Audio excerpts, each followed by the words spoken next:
Oui, je vais demander, je sens que les déjeuners se prolongent, mais si on entend de l'autre côté des murs, nous allons commencer cet après-midi par le rendez-vous des organisations professionnelles, organisations syndicales, collectifs, par rapport à cette nouvelle législature. Je voulais juste dire un petit mot d'introduction, parce que c'est une scénographie particulière dans cet entre-deux politique. Et nous avions imaginé, on était en contact avec Richard Ferrand pour qu'il soit là un peu l'incarnation de cette écoute pour la future législature qui s'engage. Il semblerait que les acteurs politiques aient quelques activités en ce moment. C'est une collecte des revendications, des exigences, des priorités que les différentes organisations vont vous exposer, avec l'idée de voir si quels sont les points forts, les points communs autour duquel peuvent se rassembler les acteurs de la profession pour obtenir les avancées nécessaires lors de cette prochaine législature. Je vais laisser la parole à Elisabeth Borne qui va vous présenter les intervenants, et en remerciant notre consoeur de Ouest France qui accepte, alors qu'elle est dans une posture de préparation qui donc a bien voulu accepter d'animer cette séquence assez particulière, parce que sur le fond, elle est l'objet d'un débat, mais plutôt d'un débat pour nourrir les propositions, plutôt que d'un débat contradictoire, mais de voir comment la profession donc peut ensemble faire avancer ses préoccupations pendant les 5 ans qui viennent. Merci Elisabeth. Oui, donc bonjour, merci de votre indulgence à l'avance. Comme on a peu de temps, je crois, du coup un peu moins d'une heure, enfin une heure, on va aller assez vite. Donc je vais peut-être donner d'abord la parole à Sonia. Honneur aux minoritaires, je parle du genre. Merci. Donc pour le SNJ-CGT, quelles sont les attentes par rapport au pouvoir public, quel qu'il soit? Enfin, je veux dire... Eh ben, quelle que soit la façon dont... en fait, on se trouve, je vous apprends rien tout de suite, entre deux échéances électorales.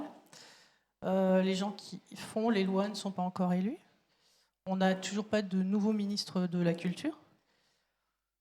Le SNJ-CGT a envoyé un courrier à tous les candidats pendant la campagne des présidentielles pour faire le point sur ce que nous attendions pour la presse et pour les journalistes.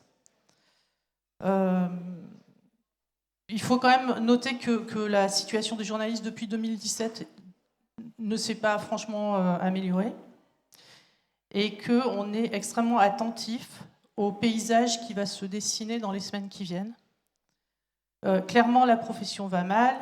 On est à moins de 35 000 cartes de presse, quasiment 30% de précaires dans ces cartes de presse, donc des pigistes, des CDD, des gens qui sont au chômage. Et évidemment qu'on se retrouve contraint parfois d'interpeller les élus dans des moments où on se retrouve contraint d'interpeller les élus pour obliger les patrons à appliquer le code du travail ou des conventions collectives. C'est quand même tragique comme situation. La concentration des médias augmente la précarité de la profession. Je vous renvoie à l'opération Stop Bolloré, au film Mediacash qu'on a vu, et au débat de mardi, où celui qui va venir après notre rendez-vous tout de suite avec Daniel Assouline. Le SNJ-CGT a été auditionné par la commission sénatoriale à ce sujet. Mais clairement, on a besoin d'une volonté politique affirmée de lutte contre la concentration des médias, et il faut absolument que cette volonté politique aille plus loin. C'est un des thèmes qu'explore le SNJ-CGT depuis une vingtaine d'années. Voilà. L'urgence aujourd'hui, pour nous, elle s'appuie en particulier sur une annonce qu'on a découverte ce matin. Et je sais que le SNJ-CGT souhaite lancer, avec les autres syndicats qui sont ici, un grand mouvement citoyen de lutte contre la suppression de la redevance publique. Et je sais qu'on sera ensemble pour se mobiliser contre cette suppression, comme on l'a déjà été contre la loi sécurité globale, contre le SNMO, et on a eu quand même de petits succès. c'est important de se mobiliser parce que cette suppression, elle affaiblirait encore un peu plus le service public. Donc oui, on va continuer d'interpeller les politiques, et pour la bonne raison aussi qu'il n'y a pas de gouvernement qui peut s'exonérer du dialogue avec les partenaires sociaux. Voilà. Merci Sonia. Justement, pour interpeller vos deux autres petits camarades des organisations syndicales, on voit que la concentration des médias, c'est aussi un des griefs qui apparaît maintenant dans la population, donc quelque chose dont ils ont pris conscience, qu'on entend nous aussi sur le terrain, mais de toute façon, votre journal, on sait bien que Niel vient vous dire ce qu'il faut faire ou Lagardère. Donc, est-ce que c'est aussi le principal enjeu, enfin, s'il fallait, pour résumer en fait les trois enjeux principaux, les trois priorités, Emmanuel, que le SNJ définit, peut-être pour essayer de voir... oui, bonjour à toutes et tous. Même si la salle est clairsemée, voilà, le SNJ va dévoiler une partie de son programme pour l'information que vous trouverez sur notre stand et qui est en libre service sur notre site. Donc rapidement, comme l'a dit Sonia, l'urgence là, liée à l'actualité, c'est en effet l'annonce gouvernementale de la fin de la redevance. Donc 3 milliards d'euros qui ne vont plus arriver directement sur l'audiovisuel privé, pris sur le budget général. Et donc malheureusement, les exemples récents prouvent que quand cet argent est pris sur le budget général des États, eh bien la masse fond. Et c'est évidemment au détriment de la qualité de l'information et du visuel public. Donc nous, on défend ces questions d'indépendance des médias sur le service public, qui doit rester extrêmement important dans le paysage français. Pour répondre à ta question, Isabelle, évidemment, nous, au SNJ, on rejoint évidemment le constat dressé par Sonia, c'est comment on arrive à rendre le pouvoir aux rédactions. Et comment rendre le pouvoir aux rédactions ? Il passe par une réforme des aides à la presse, alors, qui devient nécessaire et urgente, puisque pour avoir une information de qualité, les aides à la presse doivent être soumises à une certaine conditionnalité qui n'est pas aujourd'hui remplie, très clairement. Il existe malheureusement un média qui a obtenu l'agrément CPPAP et qui n'est pas un média. Donc là, ça pose vraiment problème. Donc ça veut dire que les critères déontologiques ne sont pas remplis et ne sont pas nécessaires pour l'obtention. Tu peux citer pour... oui. Ça paraît une information importante. Oui, son nom m'échappe, donc c'est pour ça que je ne l'ai pas cité. Mais ça va me revenir dans le débat. François, merci à l'audience, ça me revient. Donc c'est François qui a reçu l'agrément CPPAP et qui... véhicule des fausses informations, donc c'est à l'encontre du travail qu'on doit faire au quotidien. Donc il doit avoir une remise à plat importante sur ce genre de choses-là. Et comme ça a été dit à l'instant, la concentration des médias. Alors la concentration des médias, ça fera l'objet de la table ronde tout à l'heure, juste après. Mais nous tenons et nous avons également demandé au président Lafont des gestes. J'espère que vous l'avez reçu, le courrier, mais des gestes en la faveur de la profession, puisque... il y a des choses que les parlementaires doivent et peuvent déjà mettre en place, en légiférant, notamment sur la question des agences de presse. Voilà. Donc, rendre le pouvoir aux rédactions, c'est évidemment lutter contre les fake news, une éducation aux médias beaucoup plus importante. Et voilà, tous les combats sur lesquels on est dans la rue, dans les entreprises, pour pouvoir faire avancer la cause du journalisme et l'indépendance des médias. Merci. Est-ce que, Johan, tu veux continuer, si on reste dans les organisations côté salariés ? Oui, merci Isabelle. Effectivement, donc, moi je suis représentant CFDT. Sur l'indépendance des rédactions et sur, effectivement, ça pose la question des aides à la presse. Et là, je pense qu'on est aussi sur un même élan, enfin une même ligne. On est tous d'accord pour dire qu'il faut remettre à plat le système des aides à la presse. Nous, particulièrement, on va demander plutôt qu'à la CPPAP, qui est donc l'organisme qui se charge d'attribuer ces aides, il puisse y avoir aussi des représentants... Aujourd'hui, il y a des représentants de l'État, il y a des représentants des éditeurs, mais il n'y a pas de représentants des journalistes. Et au-delà des journalistes, des salariés, puisque un journal se fait avec des journalistes, mais aussi avec tout un tas d'autres métiers qui doivent pouvoir être pris en compte. Donc il y a ce point-là pour les aides à la presse. Après, donc, au-delà du seul sujet concentration des médias, indépendance des rédactions, etc., il y a, nous, de la même manière que le SNJ-CGT et le SNJ, on avait aussi adressé un certain nombre de mesures aux candidats avant la présidentielle et ce qui se poursuit pour les législatives. Donc côté CFDT, c'était plutôt six mesures en fait, qui pouvaient rapidement être saisies par les politiques pour être appliquées. Alors je ne vais pas détailler forcément les 6 mesures, mais notamment il y avait un accent mis sur la précarité.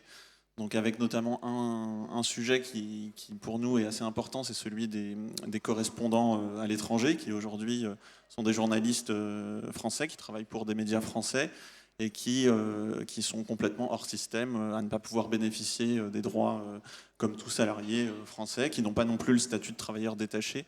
Donc là, il faudrait pouvoir modifier le code de la sécurité sociale pour que les correspondants étrangers puissent vraiment être reconnus à plein comme des journalistes.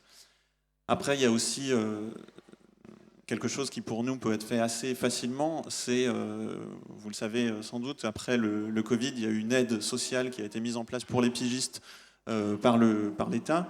Et malheureusement, cette aide a été assez mal distribuée. D'abord, parce que tous les pigistes n'ont pas eu l'information que cette aide existait. Ensuite, il y avait des critères aussi restrictifs qui ont laissé un certain nombre sur le côté. Aussi parce qu'elle est arrivée très tardivement. Donc au moment où l'aide arrive, les pigistes ont dû trouver des revenus de remplacement, etc.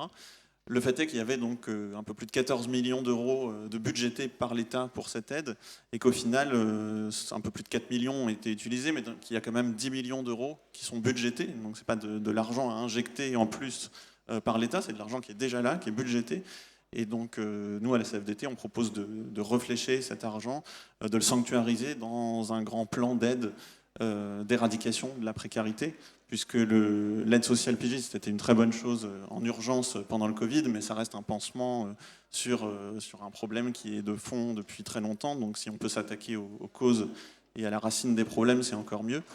Donc l'idée de sanctuariser ces 10 millions, c'est de pouvoir avoir un vrai plan d'aide contre la précarité, en mettant plus de moyens sur l'inspection du travail, sur l'URSSAF, pour que les mauvaises pratiques des employeurs, donc on ne va pas faire toute la liste de ces mauvaises pratiques, mais on pourrait y passer beaucoup de temps, l'auto-entrepreneuriat, les droits d'auteur, les CDDU, les faux CLP dans la presse quotidienne régionale, enfin il y a tout un tas de sujets où là les employeurs se sentent parfois un peu en totale liberté parce qu'il n'y a pas de contrôle derrière, parce qu'il n'y a pas de moyen de s'assurer qu'ils respectent la loi. Donc là, c'est une piste possible pour l'utilisation de cet argent. Et puis peut-être un dernier point, là, je sais qu'on se rejoint aussi là-dessus, mais c'est qu'il y a besoin de plus de reconnaissance aujourd'hui dans le journalisme. C'est un métier qui est touché par la précarité, donc il y a besoin d'avoir une revalorisation des salaires et en tout cas au moins des barèmes de pige, des revenus. Donc c'est vrai que je parle beaucoup pour les pigistes parce que je suis moi-même journaliste pigiste et assez engagé dans la défense des pigistes, mais effectivement c'est tous les salaires de journalistes qui doivent pouvoir être valorisés, mais dans la pige, il y a un certain nombre de branches où il n'y a absolument pas de barème plancher, notamment dans le web, les pure players, et donc là il y a quand même la nécessité d'avoir des barèmes de pige partout et des barèmes planchers dignes. Donc en tout cas pour nous, en dessous de 60 € le feuillet, par exemple, en pige, c'est totalement impensable. Donc voilà, quelques mesures comme ça. Le feuillet faisant une page A4 avec un interligne assez large. Voilà, 1500 signes en document Word. Donc voilà, quelques exemples de choses qui peuvent être saisies. Peut-être juste un dernier point aussi, à la CFDT, on met aussi l'accent sur la sécurité, la santé des journalistes. Et là, effectivement, ces dernières années, on constate une augmentation des agressions contre les journalistes qui sont prises à partie dans tout un tas d'événements, de manifestations, etc. Et donc nous, on demande à ce que les journalistes puissent faire partie de la liste des professions citées à l'article 222-12 du Code pénal, des professions qui, lorsqu'elles sont agressées dans l'exercice de leur fonction, les peines encourues sont plus importantes. Et donc c'est le cas des avocats, des magistrats, de tout un tas de professions. Et on demande à ce que les journalistes puissent rentrer dans cette liste, ce qui demande en fait très peu de choses de la part de politiques, si ce n'est d'ajouter un nom dans la liste dans le Code pénal. Merci Johan. Jean-Christophe, si tu veux enchaîner. Donc pour le SPIL, donc, pour ceux qui ne connaissent pas, le syndicat de la presse en ligne, donc syndicat patronal. On peut dire patronal, ça te... Non, enfin des employeurs, des éditeurs. Vas-y. Des éditeurs, ouais, nous représentons des collectifs, des C'est mon entreprises. prisme syndical. Et pas les intérêts arrive. personnels des patrons. Donc je préfère parler de syndicats d'éditeurs que de syndicats patronal. Mais oui, donc je représente le SPIL, qui est un des 4 syndicats d'éditeurs, qui représente plutôt les pure players, effectivement, mais aussi la presse papier, mais tous les éditeurs qui se disent indépendants. Le SPIL a fait 7 propositions qu'on détaille dans une vingtaine de points que vous trouverez sur le site du SPIL. Pour vous représenter un petit peu, avant de parler de ces propositions ou de leurs grandes idées, qui on est. On est un syndicat qui représente les pure players et on essaye de représenter les pure players qui assument d'entrer dans l'écosystème de la presse. Pour nous, on veut que la presse en ligne et la presse indépendante aient les mêmes droits, mais aussi on assume d'avoir les mêmes devoirs. Et par exemple, on serait tout à fait en phase avec cette idée que les employeurs doivent respecter le cadre légal existant. Et c'est une des conditions pour être au SPIL, que les employeurs appliquent les lois pour recruter des journalistes et les payer en salaire, etc. Un point de convergence avec les 3 syndicats, c'est compliqué pour moi de parler au nom, je suis tout seul pour parler de tous les employeurs, mais pour un point de convergence avec les 3 propositions, enfin les 3 participants précédents côté salarié, c'est la refonte des aides à la presse. Au SPIL aussi, on pense que les aides, le système d'aide actuel doit être complètement refondu. Et ça fait une dizaine d'années qu'on répète ça tous les ans. Pourquoi ? Parce qu'il... Excuse-moi, je t'interromps parce que je me rends compte que je cherche dans mon esprit qui a un exemple de ces aides incompréhensibles où il y a des sommes énormes et un peu choquantes pour certains et pas pour d'autres. J'avoue, comme j'ai pas pu préparer, Les aides à la presse, c'est environ 20%. Que le public puisse comprendre pourquoi il y a des aides qui sont énormes pour certains journaux alors qu'elles ne semblent pas remplir un service public d'information clair, on va dire, alors que d'autres, aux yeux des journalistes ou employeurs de journalistes que nous sommes, à savoir croyants dans les valeurs de la presse et de la déontologie, on les trouve mal répartis. Il faudrait qu'on explique, peut-être, personne n'a un exemple, parce que je suis désolée, j'ai pas pu Peut-être je te laisse, pardon. Mais les aides à la presse, effectivement, c'est un sujet énorme parce que ça représente à peu près 20% du chiffre d'affaires du secteur. Donc en moyenne, une entreprise dans la presse, il y a 20% de ses revenus qui viennent des aides, toutes les aides confondues. Donc c'est vraiment significatif. Les aides, elles ont plusieurs effets. Déjà, ce qu'on dénonce, nous, c'est qu'elles se concentrent beaucoup sur un support, plus de 62% ou 92%, selon comment on les compte, se concentrent sur la presse papier. Et on n'est pas contre le fait qu'il y ait des aides à la presse papier. On dit juste qu'aujourd'hui, le pluralisme, il est plutôt en ligne et qu'il faudrait que les aides évoluent avec les usages. On pense fondamentalement que ces aides sont légitimes quand elles ont vraiment pour l'intention de favoriser le pluralisme. La légitimité des aides à la presse, c'est que le citoyen ait accès à une pluralité d'informations pour exercer son droit de vote et son droit de citoyen. Mais ces aides aujourd'hui, elles servent beaucoup à d'autres choses que du pluralisme. Maintenir des structures industrielles en place, j'en parlais sur le papier. On dénonce aussi qu'elles se concentrent sur relativement peu d'acteurs. Il y a 9 acteurs qui concentrent plus de 60% des aides directes, par exemple. On dénonce qu'elles sont très peu évaluées au regard du pluralisme. C'est une bonne pratique dans toutes les politiques publiques d'avoir une étude d'impact a posteriori, de se dire par rapport à l'intention affichée, est-ce que vraiment ça marche ? Il n'y a aucune évaluation dans les aides à la presse. Elles sont aussi, tu en parlais, très complexes. Il y a une trentaine de guichets différents. Donc du coup, ça c'est une barrière à l'entrée pour les petits acteurs qui n'ont pas les ressources internes de bien comprendre comment ça marche. On voudrait que ces aides soient repensées pour pas être dans un soutien aux structures en place, mais pour aussi favoriser l'éclosion de nouveaux acteurs. Et donc les simplifier radicalement, aller plutôt sur les aides indirectes que les aides directes, qui sont moins en jeu de biais. Donc voilà, on a tout un tas de propositions détaillées sur le sujet des aides.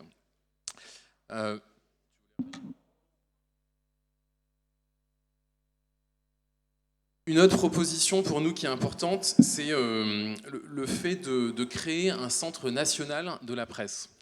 C'est une des nouvelles qu'on apporte au débat. parce qu'on pense qu'on manque collectivement de lieux de réflexion. Il y a 4 syndicats... à part les assises. Ouais, mais où tout le monde n'est pas là. Je suis le seul syndicat d'employeurs. Donc on manque la dernière fois qu'il y a eu des états généraux où toute la profession était là, c'était en 2009. Les représentants employeurs sont très divisés. Il y a peu d'endroits où on réfléchit collectivement à quel est l'impact des aides, comment changer l'organisation du système. Donc pour nous, ce type de structure permettrait de penser l'avenir ensemble. Et l'État pourrait jouer un rôle d'invitation et de soutien logistique, bien sûr sans préempter les débats qui en découleront. Un autre point assez fondamental dans nos propositions, c'est d'intégrer dans le bloc de constitutionnalité les enjeux de liberté de la presse, de liberté d'informer. La loi de 1881, qui est très protectrice sur la liberté d'informer, elle est attaquée de toutes parts depuis plusieurs années. La loi de 2014 sur le terrorisme, la loi de 2021 confortant les principes de la République, à chaque fois il y a des petits bouts de cette loi qui sont grignotés, qui en sortent. Pour nous, il faut une manière de conforter vraiment ces principes, c'est de les augmenter dans la hiérarchie des normes en les intégrant dans le bloc de constitutionnalité. Ensuite, je vais passer rapidement, parce que je pourrais en parler pendant très longtemps, c'est des sujets qui me passionnent, mais il y a l'enjeu de lutter contre la désinformation en encadrant mieux les plateformes et en favorisant l'éducation aux médias. Il y a beaucoup de choses qui sont faites au niveau européen sur le sujet, mais il y a aussi des choses à faire en France. Il y a un enjeu vous en parliez sur la CPPAP, mais de redéfinir l'IPG par une appellation plus lisible, plus moderne. L'IPG, c'est pour ce qui définit la presse générale d'information, je ne me trompe pas? Exactement, et c'est un enjeu parce que la plupart des aides à la presse sont concentrées sur 7 catégories de médias, mais dont la définition, à notre sens, est assez obsolète aujourd'hui. Il y a aussi un enjeu de permettre l'accès aux documents administratifs. Même s'il y a des lois qui ont été passées, en pratique, c'est très compliqué pour beaucoup de journalistes d'avoir accès à ces documents. Et enfin, on souhaite encadrer la communication territoriale. Un tiers des 250 adhérents du SPIL, c'est de la presse locale en région, et ils ont souvent comme concurrence de fait ce qui se présente à tort comme de la presse, qui pour nous est de la communication territoriale. Bien sûr, il ne s'agit pas de l'interdire, il s'agit de l'encadrer pour que la concurrence avec eux soit loyale. Et on a plusieurs propositions détaillées sur le sujet, notamment avoir la transparence sur les budgets publicitaires. Voilà, il y a pas mal de sujets à faire là-dessus. Voilà. Merci, Christophe.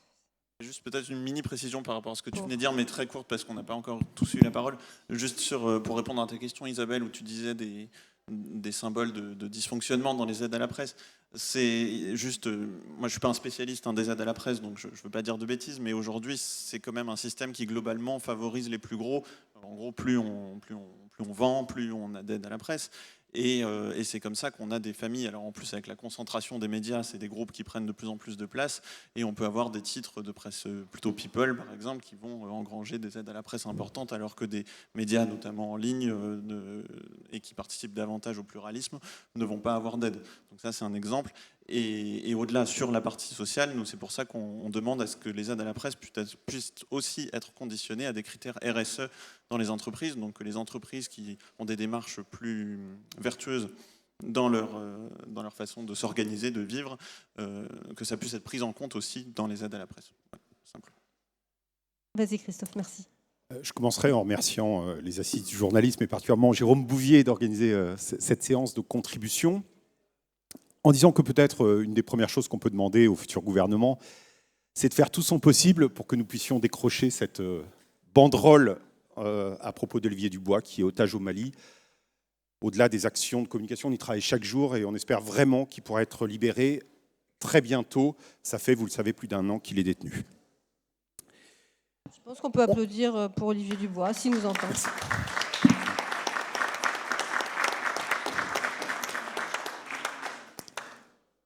Pour connaître les aspirations des Français, parce que je pense qu'on a intérêt, lorsqu'on pose des exigences vis-à-vis des autorités, à s'intéresser et à partir d'abord des préoccupations des Français en matière d'information. à Reporters sans frontières, nous avons lancé un bus de campagne pour le droit à l'information qui a circulé en France. Nous sommes passés à Clermont-Ferrand, Sonia était là. On a organisé des assemblées citoyennes, on a essayé de dégager des pistes de réflexion, des propositions, d'entrer dans une logique prospective et constructive. Et on remettra, on l'avait annoncé, un livre blanc dans quelques semaines au président de la République, issu de ce travail, notamment sur le terrain, dans des villes et dans des villages. Les préoccupations du public, d'ailleurs, qu'on a réussi à dégager, qui sont 3 défis, alors qui sont sans doute pour le législateur, pour le politique, mais aussi pour les journalistes, les médias eux-mêmes, c'est 1, les Français se sentent face à une profusion d'informations et ne savent pas tellement à qui faire confiance. 2, ils réclament des mesures pour favoriser l'intégrité de l'information et la transparence des médias. 3, ils attendent des médias qui leur parlent de toute la vérité et ne trient pas dans cette réalité. Ce que nous attendons d'un gouvernement, c'est d'abord qu'il ait une vision globale. Les bouleversements sont tels dans le champ de l'information que c'est un sujet sur lequel on doit s'interroger sur comment, à l'avenir, on défend cette fonction sociale qui est celle du journalisme. À tout point de vue. Ça va de la protection des journalistes, bien entendu, mais ça passe aussi par l'organisation du marché de l'information. Et pas l'organisation du marché de l'information journalistique, l'organisation du marché de l'information tout court, du marché des contenus, qui aujourd'hui inclut des choses qui naturellement n'ont rien à voir avec le journalisme. Et que si on n'a pas cette vision large, cette vision holistique, je ne veux pas être trop cuistre en le disant, mais on passera à côté du séjour, on n'arrivera pas à défendre la fonction sociale du journalisme. Et c'est vraiment un champ à reconstruire. RSF a formulé au début de la campagne, et je ne vais pas toutes les énoncer, 10 propositions très concrètes qui ont été assez largement portées ou reprises par des candidats. Dans la dernière semaine de la campagne, la France Insoumise a publié un livret sur les médias et la grande majorité de nos propositions ont été reprises. On a eu la satisfaction de voir ça. D'autres étaient portées par d'autres candidats, y compris celui qui a été réélu. Vous parliez des aides à la presse. Et dans celles qui, par exemple, dans celles qui ont été reprises et par la France Insoumise et par Emmanuel Macron, si je comprends bien, et à laquelle vous tenez, c'est quoi, par exemple, la première, adopter une loi refondatrice pour garantir le droit à l'information et protéger la démocratie à l'ère digitale. Jean-Luc Mélenchon, dans son programme, pose en premier le fait d'intégrer à la Constitution le droit à l'information, quelque chose qu'on porte. On revient un peu... Ça recoupe la demande de constitution. Alors, dans une logique de dépassement, d'ailleurs, de la seule liberté de la presse, le droit à l'information, c'est un droit pour tous. C'est pas posé comme un droit des journalistes. Et le journalisme, d'une certaine manière, est au service de ce droit à l'information. Et ce qui est premier, c'est le droit de chacun de n'être pas, d'avoir accès à des informations fiables. Chacun a un droit à revendiquer lorsque nous sommes l'objet de désinformation, de rumeurs qui peuvent mettre en danger nos droits de citoyens, nos droits collectifs, l'exercice démocratique, nos droits économiques et sociaux, et y compris nos droits d'être humain, avec notre droit à la santé, notre droit à la vie même, qui, nous avons pu nous en rendre compte pendant l'épidémie, peuvent être mis en cause par des fausses informations. Et c'est vraiment un changement de paradigme, un changement juridique assez fort, mais qui est nécessaire dans un moment d'explosion de la communication, si on veut soutenir le journalisme. S'agissant des aides à la presse, on est confronté à un problème aujourd'hui de distinction entre ce qui est du journalisme et ce qui n'en est pas. Alors on voit, et vous l'avez évoqué, le fait que les critères de la CPPAP sont caducs. Il y a eu un nouveau décret qui est passé, je crois, l'été dernier, qui devrait être revu d'ici 2 ans. Mais aujourd'hui, la question est posée de ces critères. Parce qu'avant, on savait très précisément ce qu'était un média. La question, c'était quelle est la régulation des médias, quels sont évidemment les droits et les devoirs.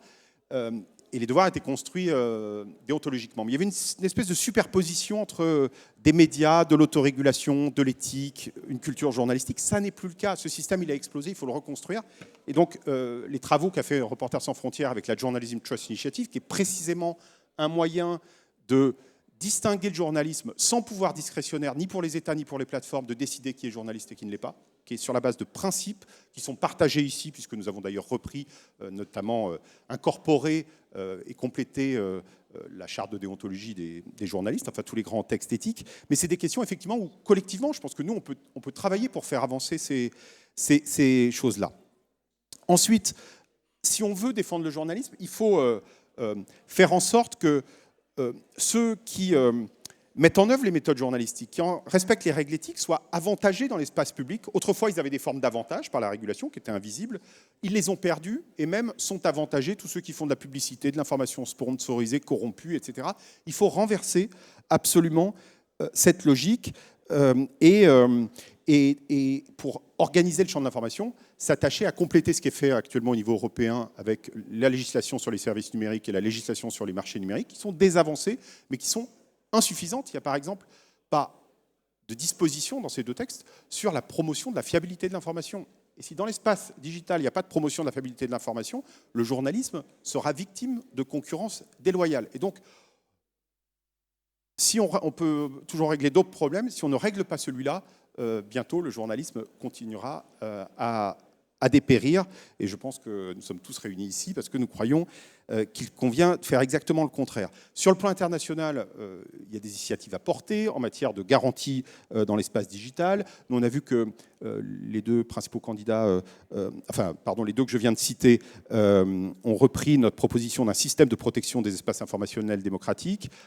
On a un enjeu, c'est qu'aujourd'hui, les médias de propagande sont en train d'affaiblir le journalisme. Les dictatures, dans l'espace numérique global, ont un avantage concurrentiel parce qu'elles peuvent se barricader, elles peuvent lancer des offensives informationnelles, ou de propagande plutôt, tandis que les sociétés ouvertes sont... c'est comme si on comparait en matière de...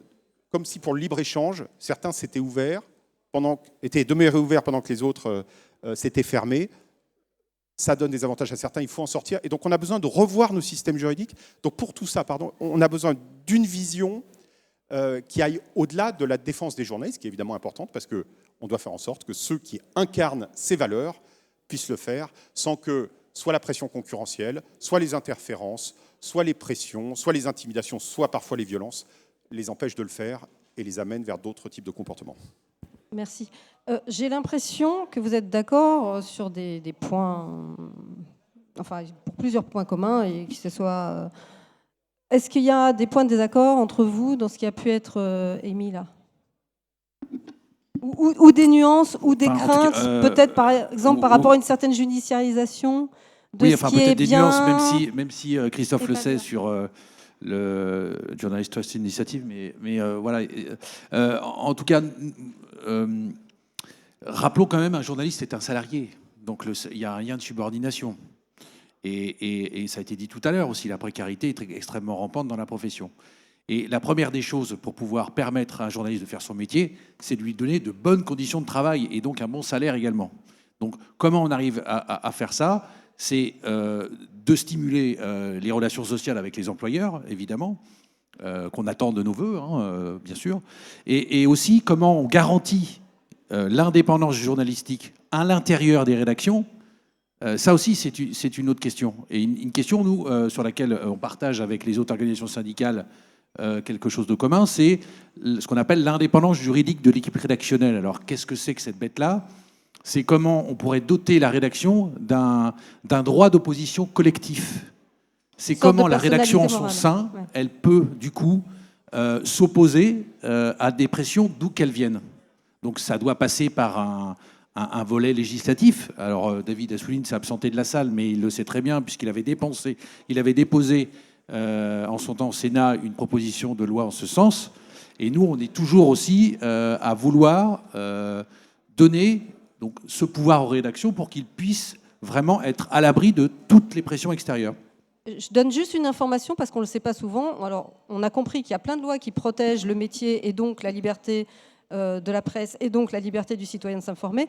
Mais il y a une loi qui a été très controversée dans le milieu professionnel parce qu'il y a plein d'articles qui sont dommageables.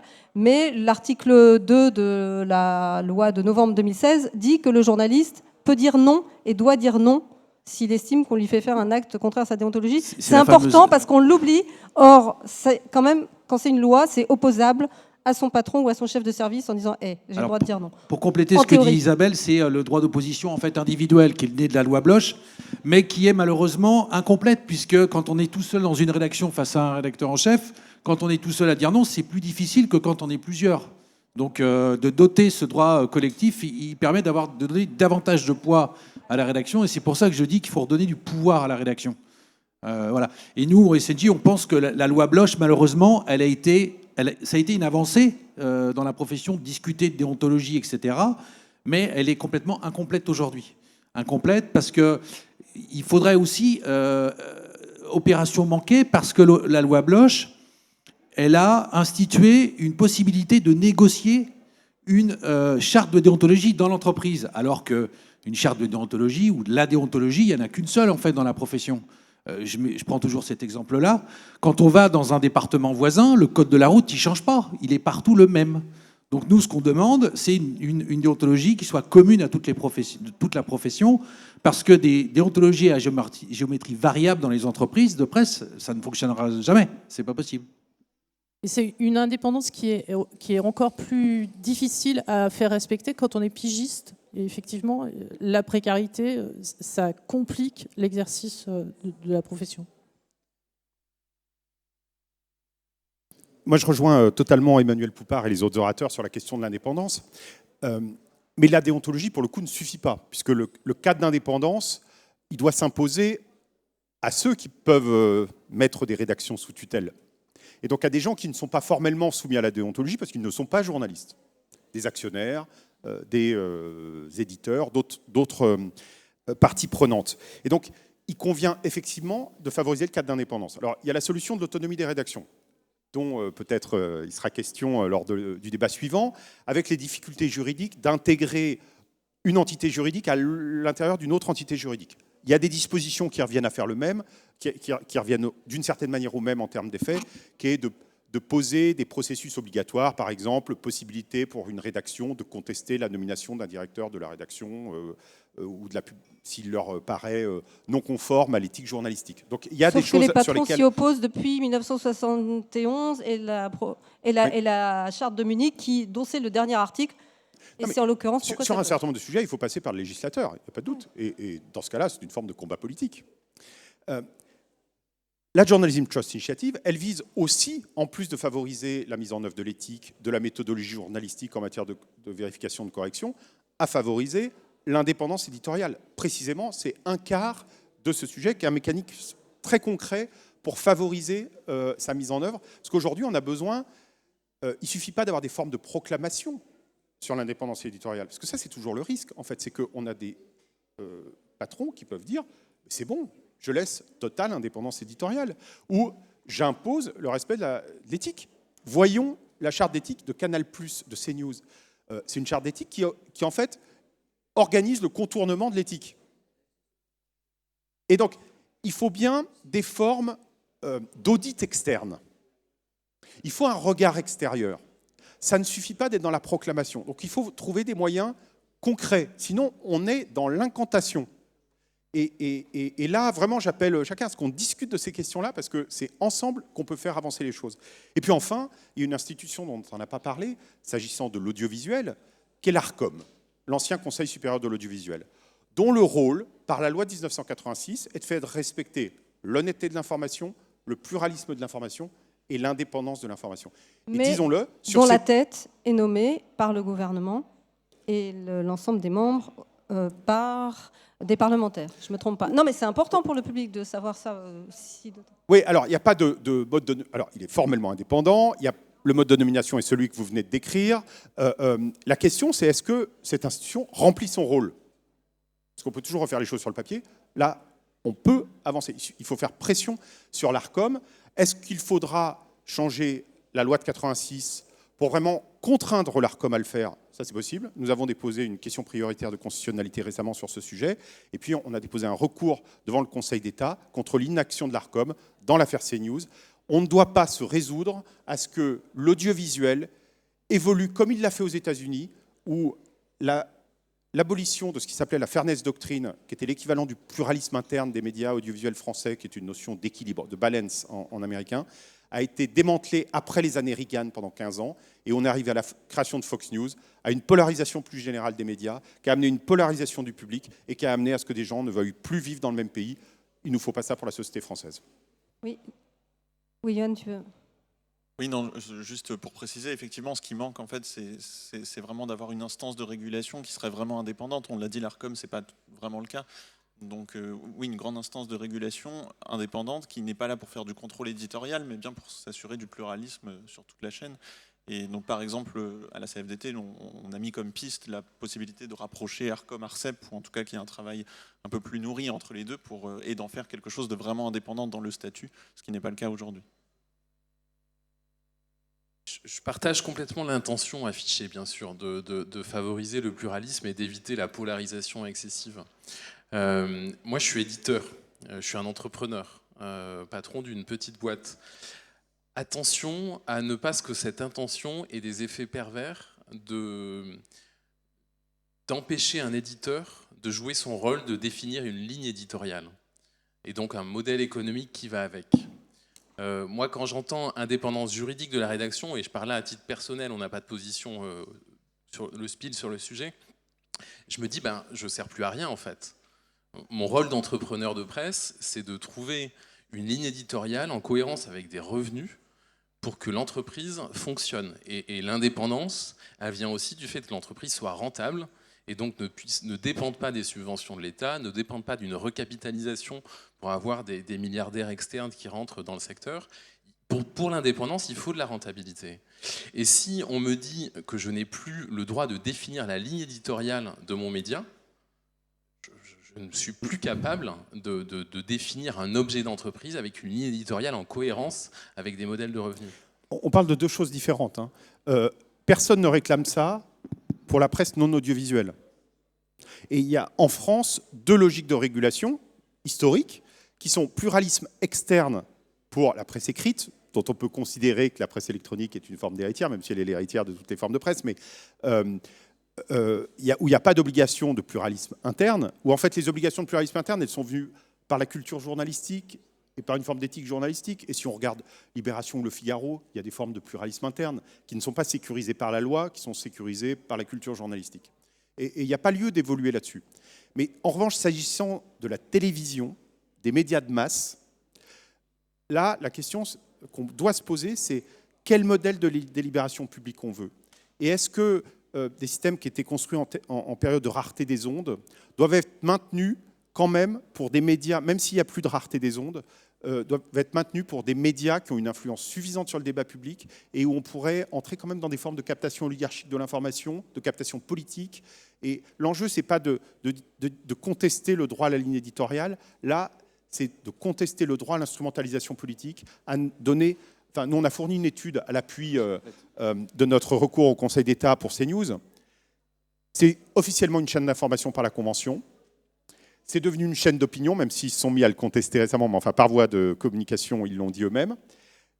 Nous, on a calculé, on a fait faire au sémiologue François Jost une étude. Il y avait 13% des temps supposément consacrés à l'information qui étaient en fait consacrés à des informations factuelles. Le reste, c'était de l'orientation. Je vais te couper parce qu'en plus, oui, il faut donner la parole, mais juste une autre information qui ne concerne pas que CNews et qui dit le rôle de l'ARCOM. Je crois que ce sont les décodeurs du Monde qui ont fait l'analyse du temps de parole des différents partis entre janvier et avril.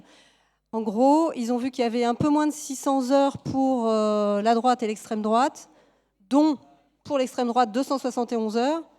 Et dans le même laps de temps, il y avait 292 heures pour la gauche et l'extrême gauche. Donc déjà, ça dit que l'ARCOM ne fonctionne pas puisqu'ils sont capables d'observer ça. Et il ne s'est rien passé en termes de rééquilibrage. Voilà. C'était juste... tu vas ajouter parce qu'il faudrait qu'on passe la parole à... Je voudrais juste aussi compléter ce qu'a dit Jean-Christophe. Mais justement, par rapport à ces problèmes de ligne éditoriale et de pluralité de l'information, le vrai problème pour nous, c'est comment on s'oppose à des Bolloré ou des Drahi, comment on peut reconquérir notre indépendance, et ça passe par un autre contrôle capitalistique de l'information.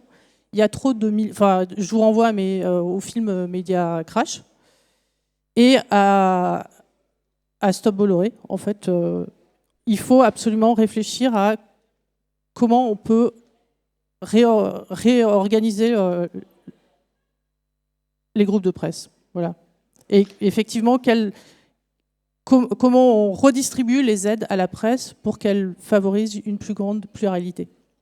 Juste pour compléter, le but, c'est pas de remettre en cause la ligne éditoriale, hein, comme l'a dit Christophe. L'indépendance juridique de l'équipe rédactionnelle, elle est aussi là pour protéger la rédaction de l'autocensure au sein même de la rédaction. Je m'explique, quand un journaliste fait un papier, des fois le lendemain, c'est pas le même. Alors, moi, je suis dans la presse écrite, donc je parle sur le print, et donc il y a une chaîne de validation qui échappe aux journalistes au départ. Et donc là, il y a quand même un problème au sein de la rédac, quand même. C'est-à-dire que souvent, des fois, on peut voir les titres qui sont quand même dévoués, ils ne sont pas les mêmes, pour un peu essayer que ce soit plus savoureux.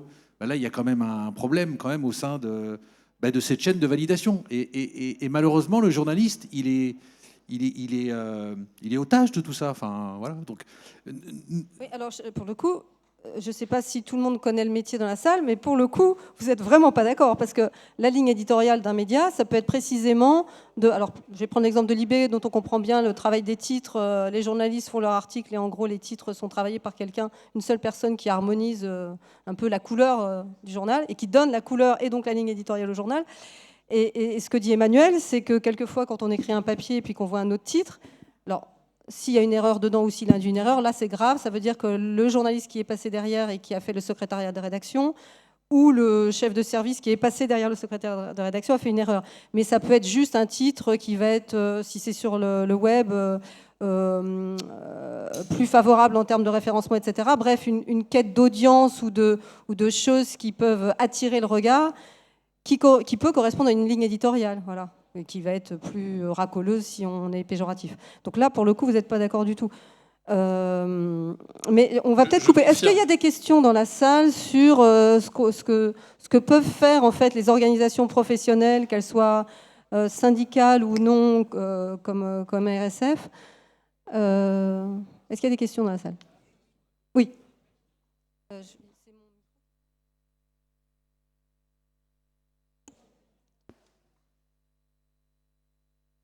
Simplement pour le grand public, la différence entre ligne éditoriale et déontologie. La ligne éditoriale, c'est ce que chaque média décide de traiter. Et ça, c'est normal. Les organisations syndicales qui prônent la création légale de ce qu'est une équipe rédactionnelle, c'est-à-dire tous les journalistes d'un média, ne s'attaquent pas à la ligne éditoriale. La ligne déontologique est comment on va traiter ce qui a été décidé comme ligne éditoriale. Voilà les différences. Et trop souvent, des employeurs refusent d'agréer la charte d'éthique en disant « ouais, ça touche à la ligne éditoriale, on va en faire de notre côté ». C'est pas la même chose. La ligne éditoriale, c'est ce qu'on décide de traiter. La déontologie, c'est comment on le fait. Et c'est aussi bien vrai en sport, en politique qu'ailleurs. C'est ça que je voulais préciser. Et le deuxième point est que, contrairement à ce que disait Christophe Deloire, aucune rédaction n'acceptera dans notre pays d'avoir un contrôle externe. Aucune. Et heureusement. Et heureusement. Pardon, Dominique, France Télévisions, c'est une rédaction? C'est beaucoup de rédactions. C'est une grosse rédaction. C'est beaucoup de rédactions. Ils s'y sont soumis. Et ils ont publié récemment un communiqué annonçant qu'ils avaient été certifiés selon la norme Journalism Trust Initiative. Et d'autres vont suivre. Mais, donc je pense qu'il ne faut pas dire jamais. Excuse-moi, parce que si c'est vrai, c'est scandaleux. Et ce serait les seuls. Parce que non, une rédaction, excuse-moi, d'être contrôlée déjà par sa hiérarchie, déjà par son patron et ses actionnaires, et en plus par un contrôle externe, excusez-moi, je ne vois pas quelle marge de manœuvre elle voudrait. Et ce type de contrôle express, tu l'as déjà présenté une quinzaine de fois depuis qu'il existe, les rédactions t'ont déjà dit non. Si France TV l'a dit aujourd'hui, tant mieux, mais moi je pense qu'une rédaction qui serait sélective n'acceptera jamais un contrôle externe. Je pense que l'échange ne peut pas non plus s'éterniser de personne à personne. Même si on sait bien qu'effectivement, ça fait partie, peut-être on va quand même y revenir parce que c'est ça, quand je disais qu'il y avait peut-être une nuance dans vos façons d'approcher, la façon de changer les choses. Est-ce qu'il y a d'autres questions? Oui, monsieur. Oui, moi j'ai une question aux organisations professionnelles ici présentes, doublée en partie par une ONG indépendante, très liée à la presse mais indépendante. La question du débat, c'était interpelle les politiques. Alors certes, ils ne sont pas là, mais moi je me pose une question, je ne sais pas si vous avez la réponse. Est-ce que c'est lié au manque de syndicalisation dans la profession? Mais j'ai l'impression que vous êtes à peu près tous d'accord sur les grandes orientations et qu'il ne se passe rien, comme certains l'ont rappelé, depuis plus de 10 ans par rapport à l'acteur politique. Donc ma question est, que pèsent aujourd'hui les organisations professionnelles ici présentes face à un monde politique qui, manifestement, semble ne pas avoir grand-chose à faire de vos préoccupations? Merci, monsieur. C'est la question que j'avais posée s'il n'y avait pas eu de questions, donc très bien.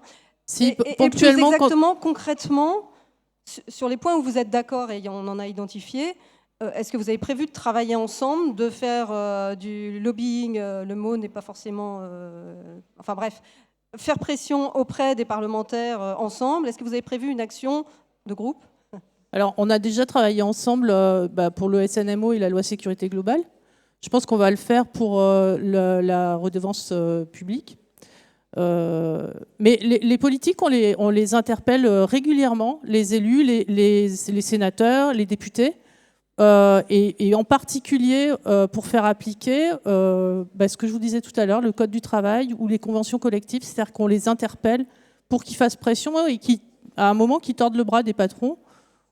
Ouais, voilà. Et je cherche des exemples concrets, mais j'en ai vraiment. Et c'est efficace. C'est-à-dire que...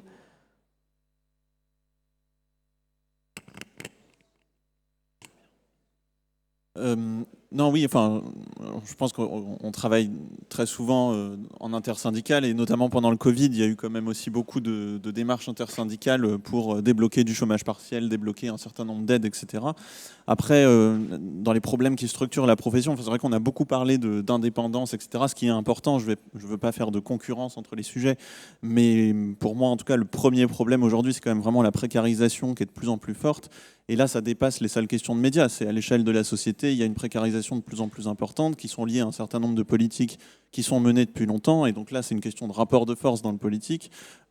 Quand il y a des politiques qui sont menées depuis très longtemps dans le même sens, même quand tous les syndicats vont porter une voix avec des nuances différentes, mais des objectifs communs, si en face, il n'y a pas la volonté, on ne peut pas aller au bout. Donc sur la précarité, il y a plein de choses, effectivement, qui reposent sur le politique. Et c'est là, je pense, où il faut avoir l'interpellation la plus forte. C'est qu'aujourd'hui, et alors encore plus là dans l'actualité, même la plus récente avec l'inflation, etc., ce sont des questions qui se posent de manière encore plus cruciale. Et quand on parle de journalistes, on parle aussi des jeunes journalistes. On a vu pendant le Covid des files d'attente aux banques alimentaires, etc., qui étaient assez impressionnantes. Ça rejoint aussi les mêmes questions. Mais donc là, en fait, pour un certain nombre de sujets, on sort du seul secteur des médias. Et là, ça rejoint l'intersyndical aussi, au-delà sur tous les sujets sociaux, en fait. Mais... Ouais. En ajoutant juste un petit point historique, la précarisation des journalistes, c'est pas seulement pour pleurer sur la condition sociale des journalistes. C'est un journaliste qui a faim ou qui doit trouver du boulot, il va être forcément moins raide dans ses baskets et plus complaisant parce qu'il n'a pas forcément les moyens ou il a peur de perdre son boulot. Et c'est pour ça d'ailleurs qu'il y a eu la loi de 1935 mise en place... mise en 1925. Qu'est-ce que je raconte? La loi Brachard, donc Émile Brachard, député, SNJ d'ailleurs, de l'époque, avait identifié qu'une partie de la non-indépendance de la presse en France était liée au fait que les journalistes devaient opposer leur gagne-pain et leur gagne-conscience. Voilà. Et si la loi Brachard a fait de nous normalement des salariés, c'est paradoxalement pour que ce lien de subordination puisse être rompu. C'est qu'on puisse être indépendant et dire non. Et il y avait toute une série de protections de la profession qui permettaient non pas qu'on soit des privilégiés, mais de pouvoir travailler en toute liberté. Voilà. Enfin, avec un maximum de liberté. Et c'est ça. Et en fait, quand je reviens quand même à ma question, qu'est-ce que vous avez prévu ensemble pour aller interpeller les futurs parlementaires pour que, déjà, les lois soient respectées? C'est-à-dire la loi Brachard, la loi crée ça. Oui. Donc qui disent qu'il faut qu'un journaliste soit payé en salaire. Le petit bout de la loi Bloch qui dit qu'il faut des chartes de déontologie. Alors sans doute elles sont à géométrie variable, mais rien que le fait d'obliger les rédactions à avoir, parce que normalement elles doivent être négociées, et ça s'est fait nulle part, hein, bien sûr. C'est encore, enfin la loi est très souvent piétinée, pas dans notre seul domaine. Donc moi je vous redemande, est-ce que vous avez prévu de vous unir ou de monter une action façon affaire du siècle ou que sais-je, voilà. Est-ce que vous vous voyez ensemble suffisamment? Je pense qu'on se voit suffisamment ensemble et qu'on travaille régulièrement ensemble sur plein de sujets, et en particulier sur la précarité dans la profession. J'ai pas de calendrier en tête pour les semaines à venir. En revanche, je sais qu'on a déjà des succès ensemble. Je pense il y a 2 ans, on a décroché l'indemnité journalière de sécurité sociale pour les pigistes, pour les journalistes payés à la pige. C'était quelque chose qui était passé sous les radars de tout le monde depuis tout le temps. Et là, effectivement, on a travaillé en intersyndical et ça a été un succès. Mais il a fallu qu'on aille collectivement solliciter, interpeller les politiques. On est allé rencontrer Chiappa.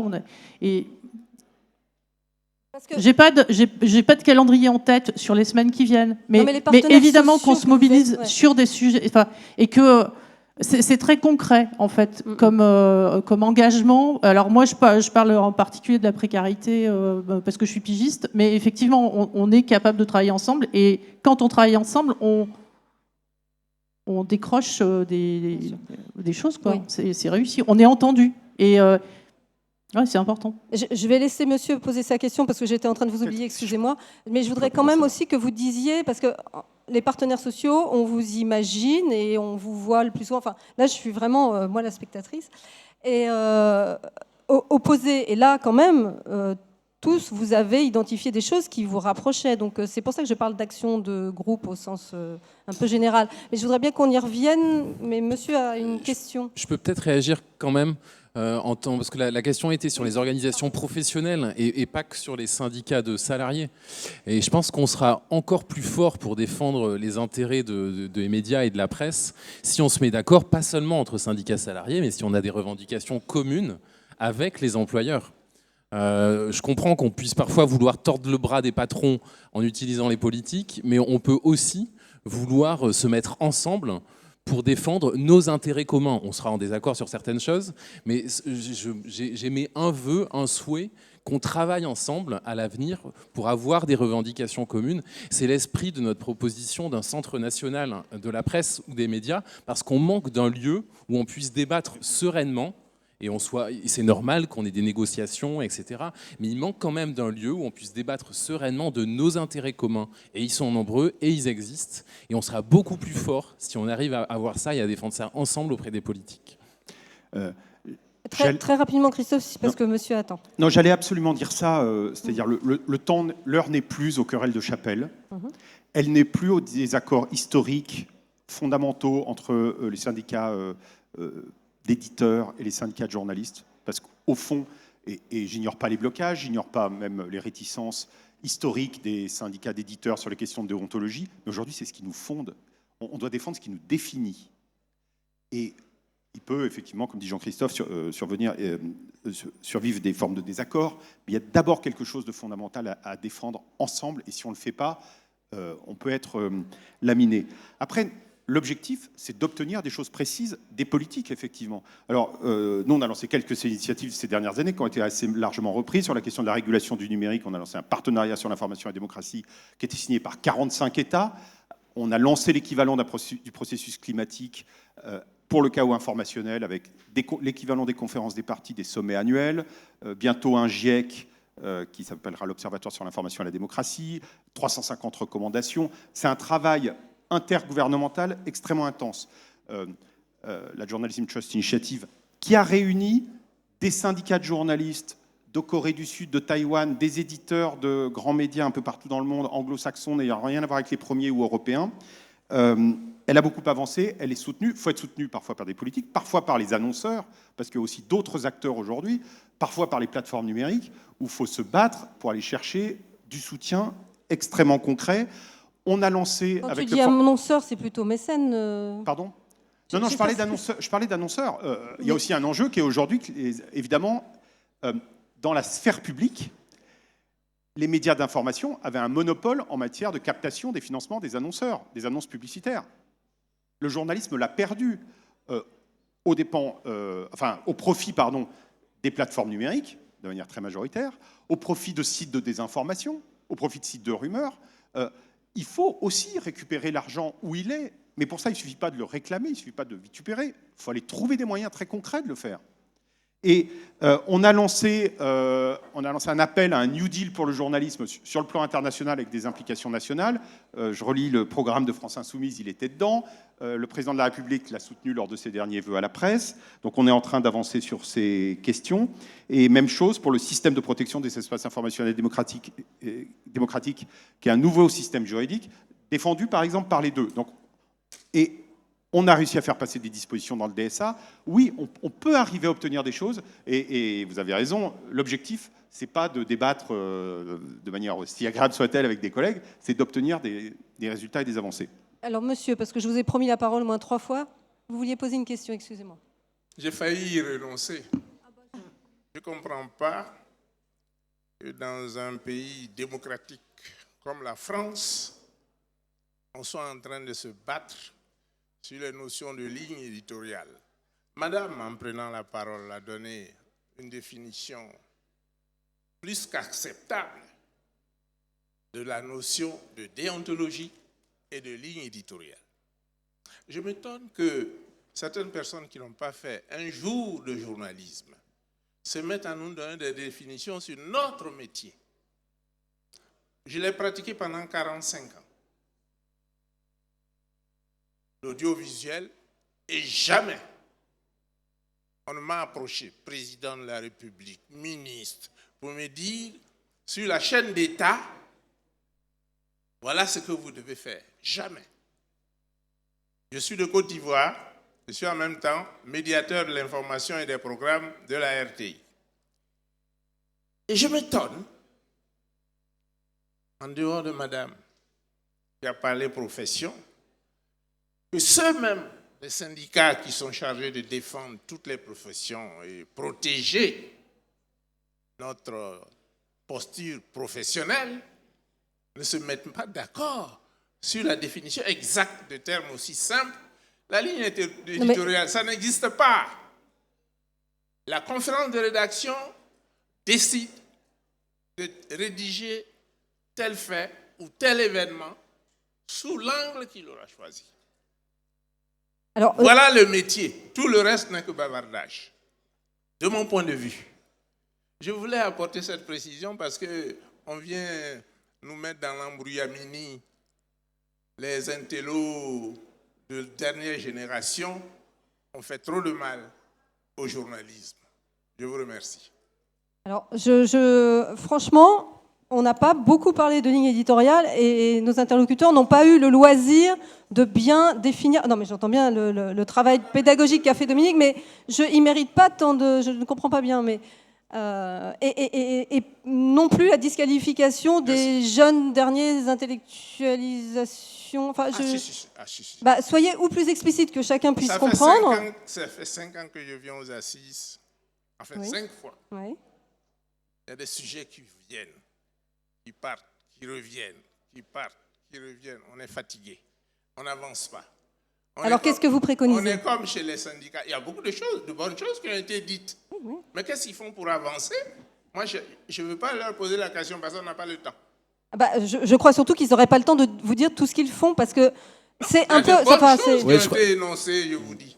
Ah oui, j'ai bien suivi. Hein. Non, mais je crois que vous vous trompez sur certaines définitions que vous donnez, parce que je crois que si on parle tous les deux en aparté, ou plusieurs, on sera d'accord, je crois, en plus. Mais voilà. Je crois qu'on sera d'accord, en fait, sur ce que vous dites. Je pense qu'il y a plutôt un malentendu ici, monsieur. Oui, je crois plutôt que c'est un malentendu. J'ai dit 2 choses. Oui. Je suis venu pour dire merci à madame. Donc merci, Dominique. Parce qu'elle a donné une bonne définition des notions embrouillées, utilisées par n'importe qui. La ligne éditoriale, il n'a pas suivi la ligne éditoriale. Ça n'existe pas. La conférence de rédaction est une chose essentielle. Dirigée par un patron, un bon rédacteur en chef ou un bon directeur de l'information. Il n'y en a pas beaucoup. Bon. Mais il n'y en a pas beaucoup. Bon, maintenant, On peut répondre à monsieur? Vous me laissez terminer? Bien entendu. Vous m'avez reçu dans mon bureau, votre bureau une fois, vous ne m'avez pas laissé parler beaucoup, hein, vous. Bon, je n'ai pas oublié.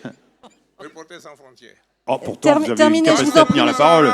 Terminez, je vous en prie. Terminez. Je dis qu'il y a beaucoup de choses qui ont été dites qui sont bonnes. Moi, j'ai pris note. D'accord. Et je vais répercuter ça dans mon pays, à ceux qui dirigent. Rapprochez le micro. Donc, mais ne nous embrouillez pas avec les écarts de ligne éditoriale, tout ça. Une chaîne généraliste n'a pas de ligne éditoriale. Elle a des lignes professionnelles. Bah, sa ligne éditoriale, c'est d'être généraliste. Déjà. Mais bon. Monsieur. Ok, merci madame. Donc je crois que c'est un très bon débat que nous menons ici. Mais je voudrais faire économie de ce que mon doyen a dit. Juste pour dire que la ligne éditoriale existe. Je n'ai pas la même année d'expérience, je n'ai pas les 45 ans, mais j'ai au moins 20 ans d'expérience et je viens de l'Afrique aussi, je viens du Togo.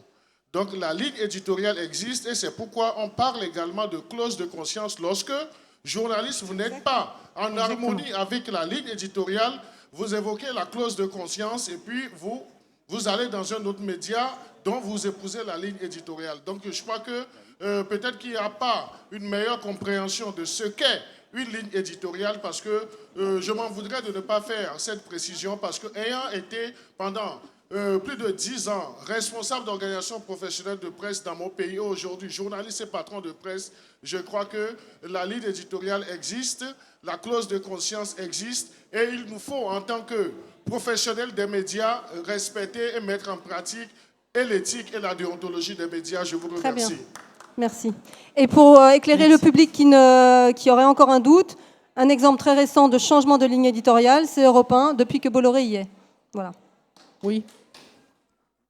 Je crois qu'on a fini. Est-ce que vous avez un mot de conclusion rapide? Oui, Christophe. Moi, un mot et une expérience qui m'a beaucoup marqué lors de notre tournée en bus dans les villes et villages de France. Alors, on n'a pas vu un échantillon représentatif de la population, mais j'ai vu beaucoup d'amour pour le journalisme.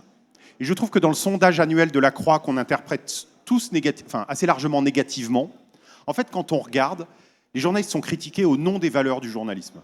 Et on a une chance folle, c'est que le public croit aux valeurs des journalismes, et lorsqu'il nous critique, c'est au nom de ces valeurs. En revanche, il y a une chose qu'il n'accepte pas, c'est qu'on lui dise qu'on n'a pas de compte à rendre. Et ça, je crois que c'est un changement très fort dans notre perception vis-à-vis de nous-mêmes. C'est notre légitimité, on la tire de l'histoire, on la tire de ce qu'on fait, mais il faut absolument aller élargir cette légitimité par le fait d'être ouvert à ce que dit le reste du public et pas être simplement centré sur nous-mêmes journalistes. Ça, moi, je pense que c'est un grand point pour l'avenir si on veut reprendre notre place et défendre cette fonction sociale. Et pour terminer, oui, juste une petite chose pour répondre enfin au monsieur.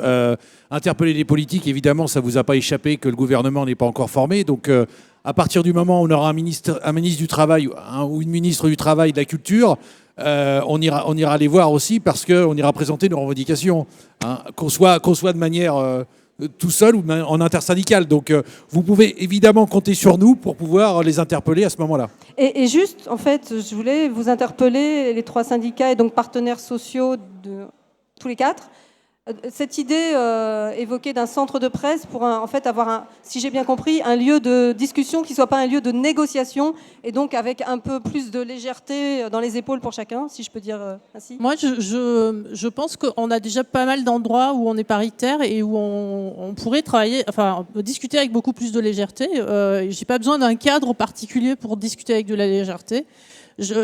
Pour tout vous dire, ce dont je parlais tout à l'heure, l'indemnité journalière de sécurité sociale, les éditeurs ont beaucoup œuvré avec nous pour qu'on puisse la décrocher. Et je pense qu'il y a plein d'endroits où on travaille des gens ensemble et où il ne tient qu'à vous de travailler avec nous. À ce propos, je me demande d'ailleurs si le syndicat de la presse en ligne a une grille de salaire, un barème de pige ou un barème de... Et ça, je suis prête à travailler avec vous et je suis sûre qu'on est prêt en intersyndical à travailler avec vous. C'est bien parce qu'à chaque débat, on se prend un scud sur le sujet.